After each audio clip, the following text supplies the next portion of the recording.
In this video, I'm going to show you how to use TradeZero paper trading. So the first thing you want to do, you want to go to TradeZero.com, and then you want to go ahead and click on sign up at the top right. And then in here, the first thing you're going to have to do is you have to select here where it says practice with paper trading. Before you commit, click on that, press continue, and then you basically have to sign up using the information you have to provide over here. After that, click on next. You'll receive a confirmation code to your email. You have to put in that code, and then you'll be directed to your account, which is portal.tradezero.com.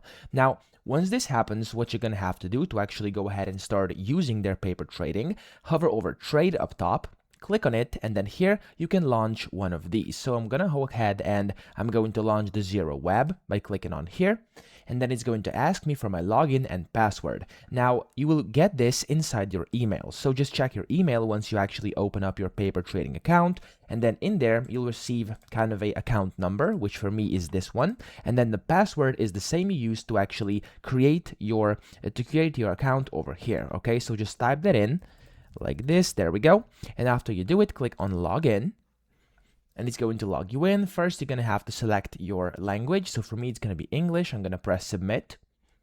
And then in a few seconds, there we go. As you can see, you will see the changes since last login. You want to click OK over here. And that's pretty much how you can go ahead and start your paper trading journey with TradeZero. Okay, so in here, you can then go ahead and start trading. And that's pretty much it. That's what you need to know. So I hope this video helped you out. If it did, please subscribe to the channel and help me out as well.